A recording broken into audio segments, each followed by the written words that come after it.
Good afternoon, everyone. So my name is Nevanlinna and I'm speaking to you from snowy Finland. I speak to you as a licensing and a publishing professional. My background is in publishing. I started in educational at Bonnier, which is a multinational Swedish-owned publishing company. And then from there on, my road led to the creators of Angry Birds, Rovio. So working in a gaming company for 5 years, first running their publishing business. Laura, I'm very sorry, may I briefly interrupt you? We are having an echo and I'm hearing it when I'm speaking as well. Well, now it stopped. So maybe the technician solved it. Did you hear it as well? I did. Oh, it's still there. I'm still hearing it, actually. Okay, maybe could you please briefly switch on and off your microphone? And also I would like to ask the technicians in the background if they can fix it or let us know where it comes from. Can you please switch it back on, Laura? Yes. And try some sentences, please. Okay. So let's see if there is any echo anymore. Seems to be better now. I'm not hearing it. It's better now. Okay. Yeah, much better. Sorry for the interruption. Let me know if there's an issue. No worries. All right. So yes. So then I went on to work for a gaming company, which for a publishing professional was very exciting and very strange at the same time.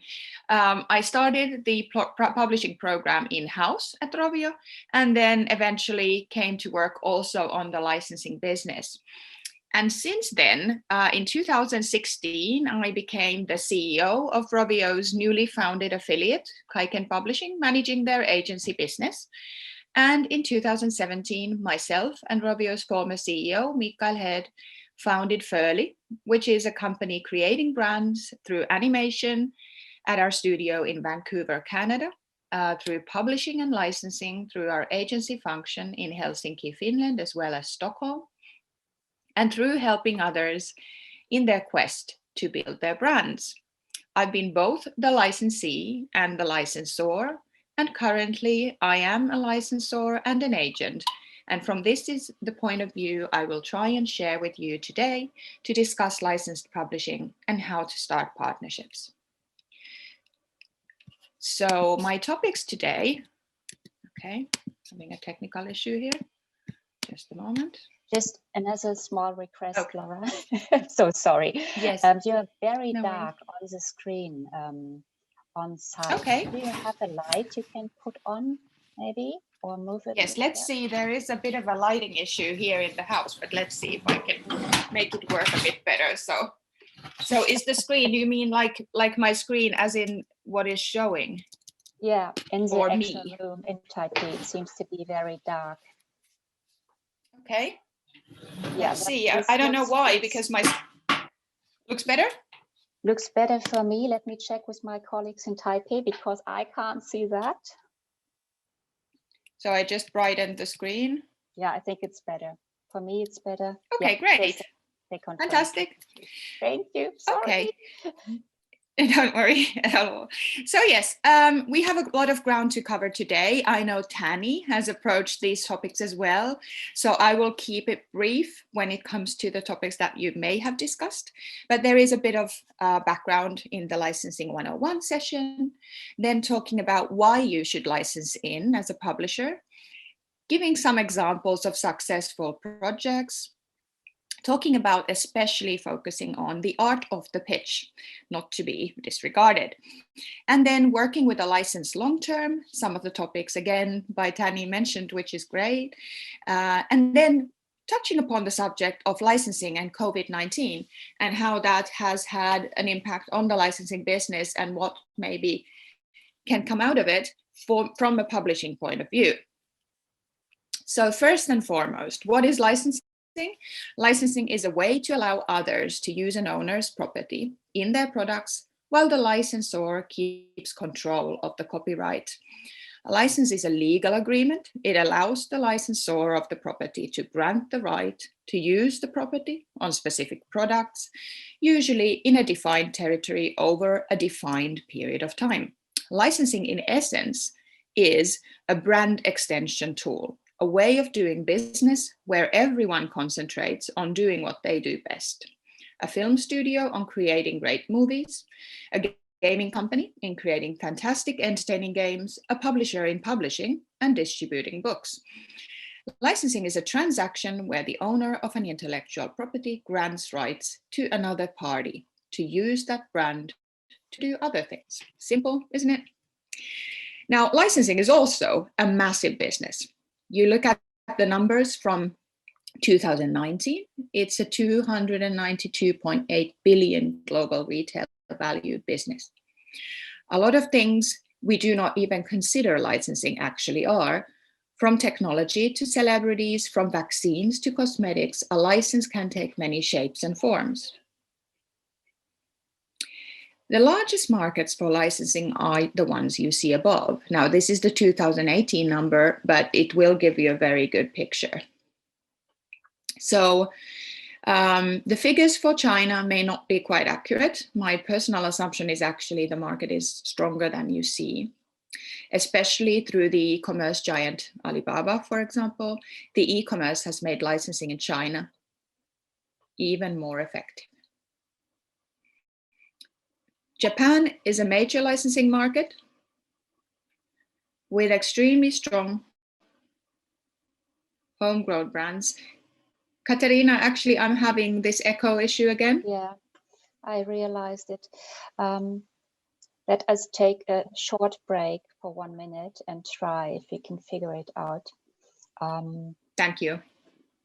I would like to ask Cecilia from Taipei Book Fair if she can help us, if there is any advice from the technicians. And maybe Laura, you can also, do you have a headphone by any chance you can use? I'm wearing a headphone right now. All right, okay. I can try and take the headphones off and use the computer audio if that works better.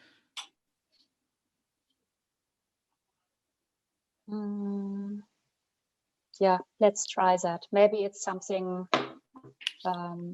they are sending to you. Normally, it's of course better to have headphones, but let's try it out. Okay, thank you so much. So can you hear me well? Yeah, perfect now. Now let's hope that it works. Okay,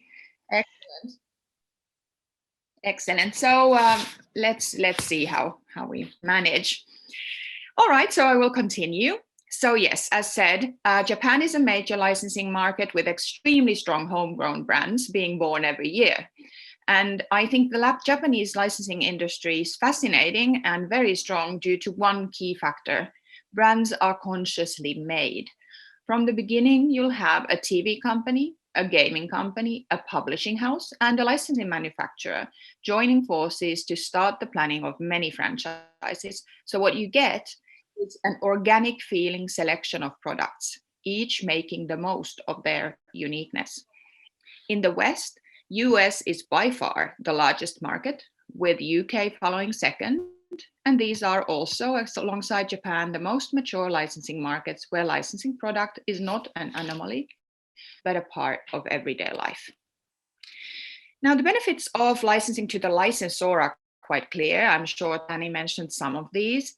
Your brand expands, it takes new shapes and becomes more than what it originally was. So you get more visibility for your brand. Others market your brand through marketing their own products. Your brand may become more internationally known. It becomes a franchise. Similarly, these benefits actually can be seen by the licensee. You're not only publishing a book that sits in the bookstore shelf or amidst the thousands of books on Amazon. Think of it as joining a club. Your book is suddenly a part of a larger licensing program. Next to it at the store, there will be stationery products, clothing, toys, you name it. It's a very appealing thought, right? Now, as you see quickly, the category of publishing is really clearly present in licensor segment, meaning books are an IP type which can be licensed into any category. Tani talked a lot about this before, but of course the greatest examples, Harry Potter games, The Very Hungry Caterpillar as mentioned, Winnie the Pooh, Marvel comics, and so on. So especially within the kids licensing business, publishing originated brands are very strong. A huge amount of films obviously get made based on books, and Hollywood's blockbusters now more than ever originate from stories around in the book format. So in order to know what we're talking about today is to define the difference of licensing in and licensing out. I know Tani spoke a lot about the licensing out perspective, but practice makes perfect, right?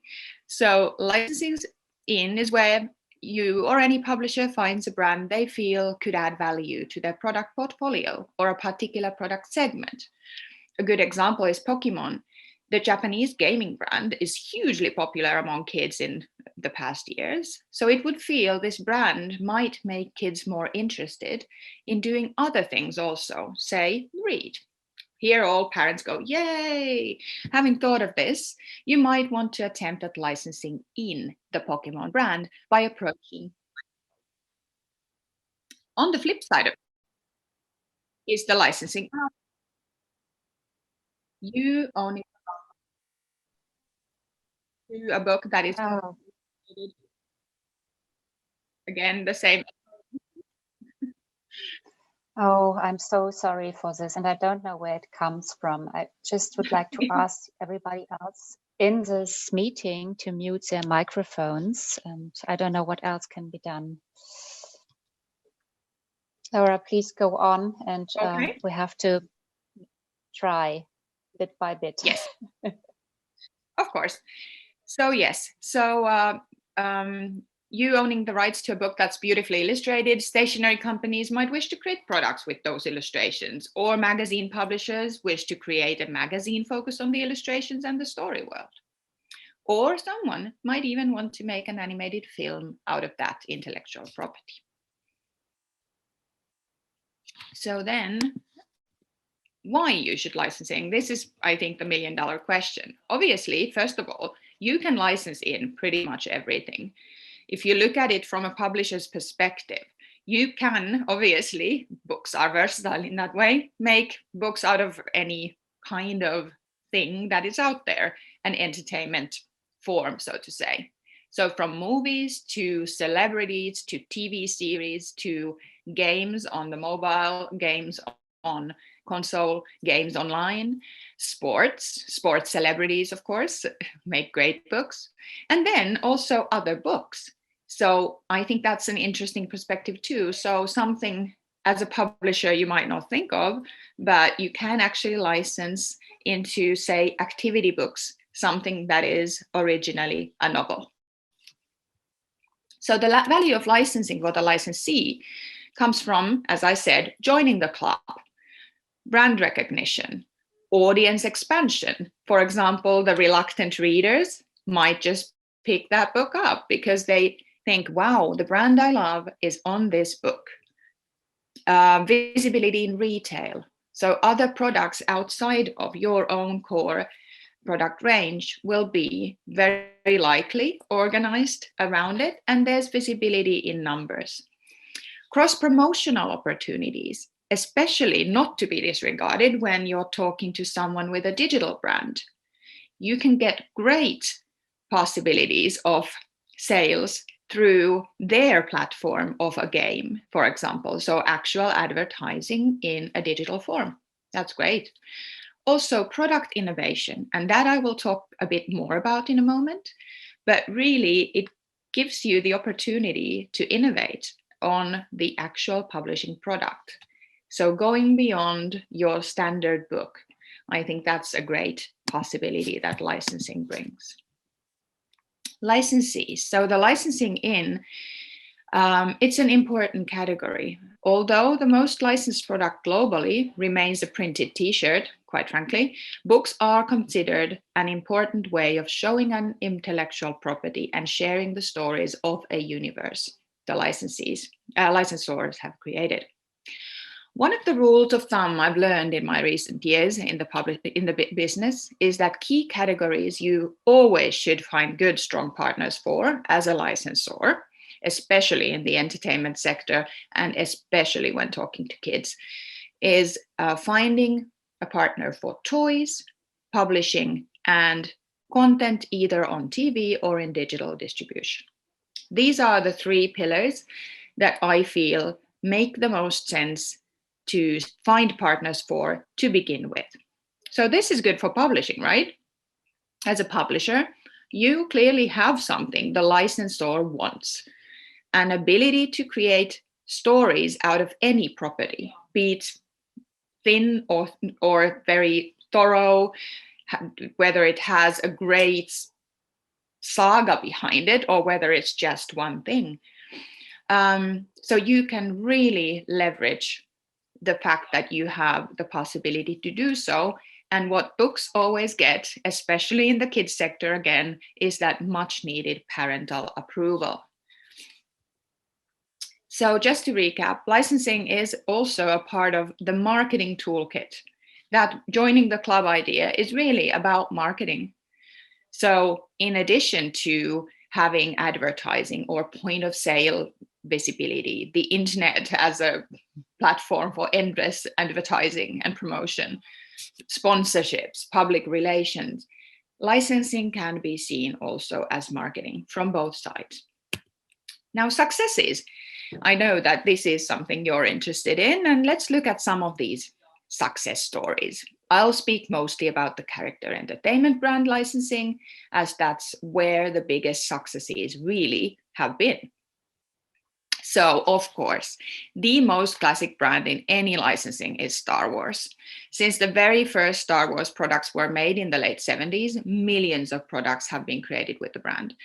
And of course, as this is a brand of galactic proportions, these include books. I suggest actually watching the Netflix series Toys That Made Us to understand how Star Wars really completely changed the world of licensing in entertainment.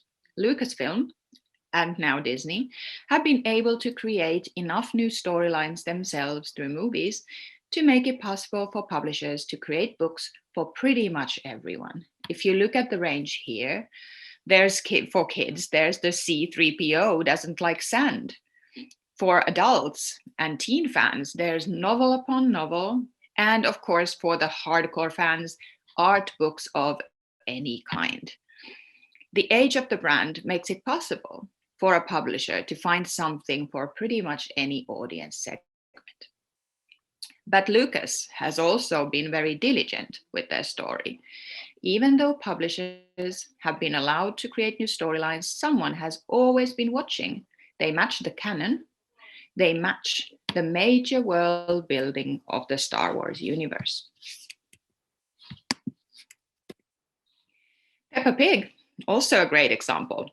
It's a brand that's been around for over a decade. And only in the past 5 years or so, it's really expanded from a British phenomenon to a global brand. Publishing, as I mentioned, is a key component in any preschool brand's life. Parental approval can be gained much better through books than any other brand extension. And typically, as with Peppa, the preschool publishing has an edutainment or an educational aspect to it. So this is present, of course, also in the Peppa program. And it's also due to the fact that publishers wish to offer educational content to young readers more than simply fun and stories, because it works. It's what the parents want. And for a brand owner to understand that, it's very smart. Now, Minecraft is a good example of a gaming brand gone publishing.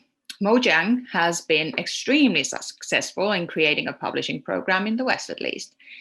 Egmont started by creating game guides, a typical starting product for anything in the gaming sector. But then, since they've continued on to create stories by authors established elsewhere, for example, novels. And these authors have sometimes been successful in their own right, which is something to keep in mind. Marrying a successful brand with a known author can be a publisher's gateway to immense success. But as with any brand, you'll always see things like counterfeit. So it's something that you should watch out for when looking at what you want to license, to check online what's real and what's not, what's actually licensed and what isn't.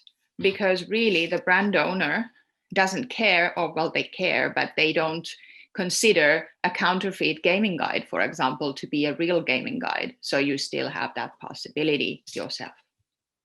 Now, My Little Pony, obviously hugely, wildly successful, also partially due to the strategy by Hasbro to start creating comics themselves as a part of their own publishing program. Now, talking about something I know pretty well is Angry Birds. So with the Angry Birds, the idea of the core team that founded the company was always to create a full-on 360 brand, which fans could encounter everywhere and could enjoy in many different ways. And one brand extension really fed into the other. So that's how publishing became a topic, animation became a topic, and publishers would approach the license owner. But the license owner wanted to do the same as Lucas had. So meaning they wanted to make sure that the brand stayed intact. And for that reason, they founded their own publishing team. They started creating the stories in-house instead of simply letting a publisher create a story around the core story, which was the conflict, in this case, between bird and pig. Now, with Angry Birds, the publishing program was really created much by us, the licensor, which is where I was at the time. So comics, picture books, even the first activity books were created in-house by the team. But once the story was established enough, it already lived in animation, it lived in books, we did allow for our partners to create new storylines. We worked with several publishers, for example, in Japan, in mainland China, to create new storylines and new illustrations. And this was, I think, a very smart move, because we wanted to make sure that the stories and the books were relevant to the audience in any market. So not just something that was imported from elsewhere and wouldn't have a significance, for example, to children in the Eastern markets. So we recognize the fact that the publisher knows best in this case and has the ability to create the types of books that actually work in the market. The publishing assets were actually also utilized elsewhere. Tani spoke about style guides. Publishing assets, comics, create wonderful sources for other consumer products to use and utilize and create very unique visual approaches to a brand. That's also to be considered as a publisher. You're actually creating value for the license owner. Now, all this is great, you might think, but how do we get our hands on the brand? And what happens then? So the answer is the pitch. With everyone and their aunt already on LinkedIn and other social media, getting a hold of the email address of the licensing executive in charge of the brand you want is not really an issue. But how do you convince that out of all the publishers potentially approaching the brand owner, you will be the one they pick? And the answer is really by creating a killer pitch. And how do you do that? Having been in countless pitches, both in and out, these are my learnings.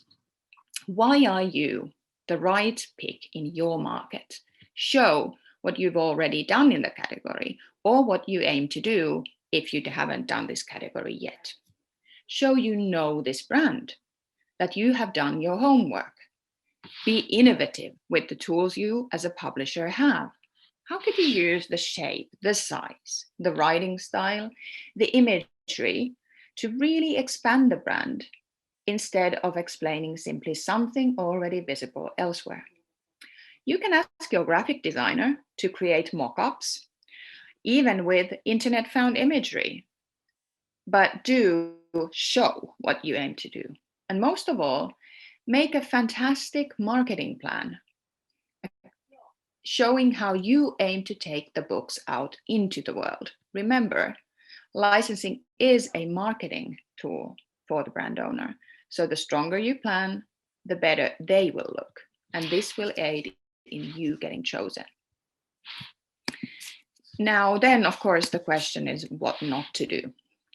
Well, I think the worst you can do is disregard all the above and simply say, well, we did this with brand X, so we will simply replace it with your brand, and that's it.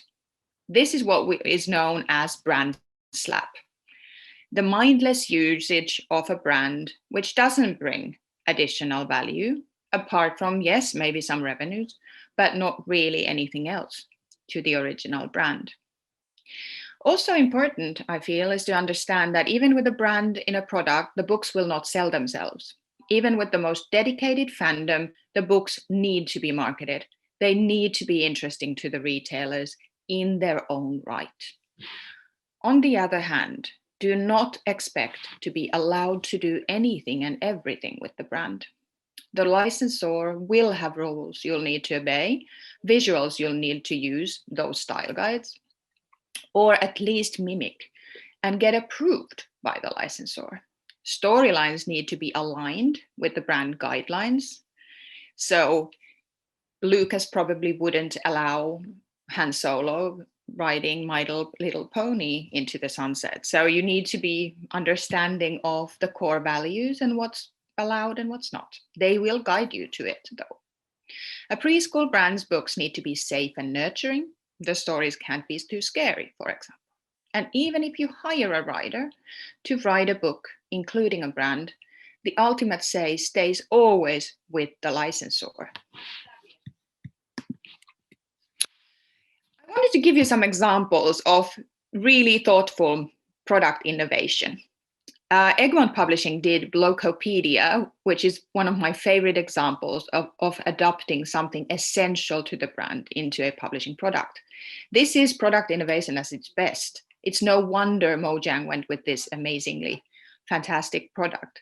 Just look at the sheer smartness of the shape, size, and design matching the brand essentials perfectly, and the contents are just great. This genuinely offers something new to the reader. On Angry Birds, this is the first licensed product that was ever made, really, before the publishing was even brought in-house. And it's really a smart way from Bonnier to look at what was essential to the brand. It's all about the pigs trying to eat the birds' eggs. So what was suggested was, in the spirit of that, an egg cookbook. This again became wildly successful globally, just out of the sheer craziness of it, which very much speaks to the irreverent nature of the brand. My Little Pony. In the series, the Journal of Friendship figures very often, and it's a great product to create a book about. So this is really a very smart way of publishing. A similar example could be Magical Creatures in the Harry Potter universe. The book became a film franchise on its own. On DC, I mentioned if you have access to great writers, that may be the way to create a unique licensed publishing program. The DC Icon series actually takes famous young adult authors, combines their target audience with the comics universe, and it creates something completely new. Fans of the authors plus fans of the brand. It's a great marriage, if you ask me, and fantastic books. So if you are working with authors in a genre which doesn't typically get associated with the brand, and you are interested in licensing, maybe this is the way to do it. Of course, the licensor needs to be open to it, but it's a smart try. On Frozen, just a quick example is the Icelandic publisher Edda created a non-fiction book based only on the hairstyles of the Frozen characters. With a lot of books out there with Frozen as a brand, this was a way to stand out from the crowd, find its own niche, and become a success. This has again sold globally very, very well, and due to the brand, but also due to product innovation. Then, of course, we look at celebrities, we look at sort of older audiences, and we can see that what the celebrity stands for, in case of Gwyneth Paltrow, for naturalistic approach, a holistic life approach, her own brand, Goop, all of these have become great books, which she has either participated in or not. So it's also on the licensed products. Equally in the adults end, TV cooks will almost always have cookbooks, either written or licensed with their name. Think Jamie Oliver, who has both written books and licensed out. And there's everything from kitchen utensils to restaurants with his name, to which he sometimes has had direct impact to, and sometimes it's been very much licensed. Now you cleared the pitch, you've been chosen, and you succeeded in getting a hold of the license, or at least you hope so. Now what? So really, the one thing you need to understand is, I think this is always my favorite slide. So it's a relationship between licensee and licensor. Both gain something from the other and give something in return. And this is a great starting point for working together. So the licensor gains a lot from you, and you can be very proud of that. Your understanding of the publishing business, the licensing's understanding of their own market's needs and favors should not be disregarded. Visibility for the brand, parental approval, new storylines, new assets. And of course, what you get? Well, you get the aforementioned things like an audience, awareness, visibility, cross-promotion. And you get practice in working with a license. That's also not to be disregarded, because the next time you take in a license, you'll know what to expect. Now, one thing I wanted to mention here, a good way to start licensing in publishing may be to acquire the files from another international publisher who's published against the brand before in their market. This is almost like buying foreign rights, really. You buy the right to translate. That also saves you time, it saves you money, it saves you from having to get too much content approved. Larger licensors, especially such as Disney, Hasbro, or big Hollywood movie studios, will definitely have a library of content to share. This is often cost effective and might be a good way to diminish the time it takes for you and the licensor to start collaboration. It's not always necessary to reinvent the wheel in this case. Somebody was successful somewhere, why not leverage that? Then again, the prices of the files are the courtesy of the original creators usually, and European and US publishers may charge sums not in line with the prices matching budgets of smaller markets. On the other hand, once you create books, you can also leverage this. You can sell your files to other publishers globally. But one thing you need to remember, the files created by publishers still will be owned by the licensor, not the licensee. This is the good thing to keep in mind when making agreements with the writers or illustrators. You'll need to make sure they release the rights to the licensor. Tanny spoke about this process of publishing a licensed book a bit, and so I will just quickly go through it. So first of all, of course, you'll be negotiating the grant of rights. And so how long is the term? What do you get to do now? What do you maybe get to do later? What's your marketing plan? What is the royalty rate? How much you pay to get this license into your hands? And so on. But once that's done, the next thing comes. So you will now either have bought the files to a book, or you will start creating a book from scratch. You will go through approvals, because this is the one thing that you need to remember when planning a publishing program around licensing. The licensor really does want to see what you are doing. You'll need to submit everything, page plan, layout, the final version. And you'll also need to send copies to the licensor once the product is ready. They will help you along the way, and the more established they are, the better their processes in place.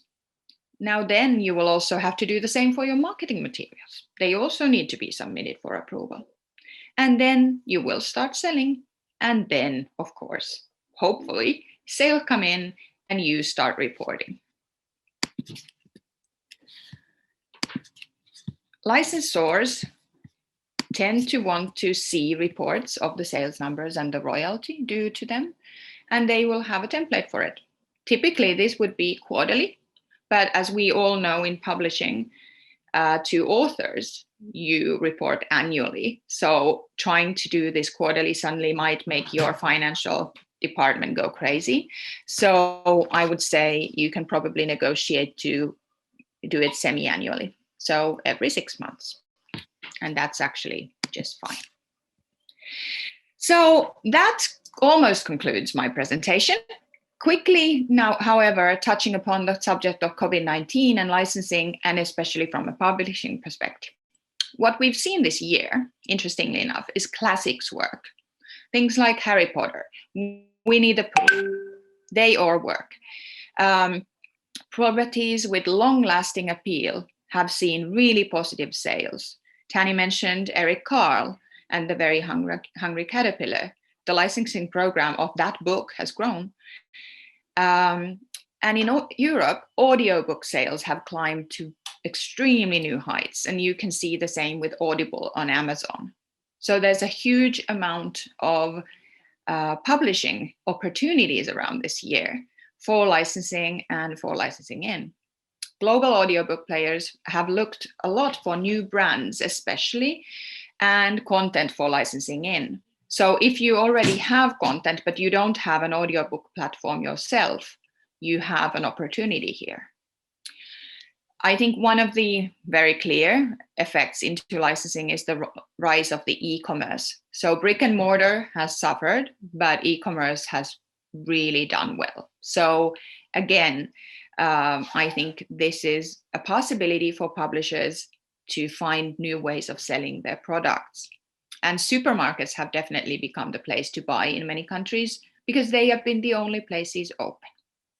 I think that's not going to change in the future. They will still remain very good places for book sales. Film programs and licensing in films has proven very difficult this year. Most cinemas have been closed, and big launches such as 007 or the Marvel movies have always been postponed. And of course, that has been really disastrous for any publisher who has licensed those in, because you've planned a program and you've planned a retail launch and suddenly you can't do it. Or if you do, there's nothing to support it, no movie. So that's, of course, an issue in itself. However, digital properties have really worked.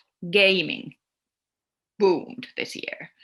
And also SVOD series, anything from Netflix or YouTube, has seen a great rise in interest from fans and audiences. So that's opening a new possibility for licensing in. I would say, as a tip, to watch out for those digital successes and see if there's something to be done around that. And one area of publishing that's really grown this year is games, activities, and puzzles for obvious reasons. Parents trying to keep their kids entertained. It's not an easy job this year.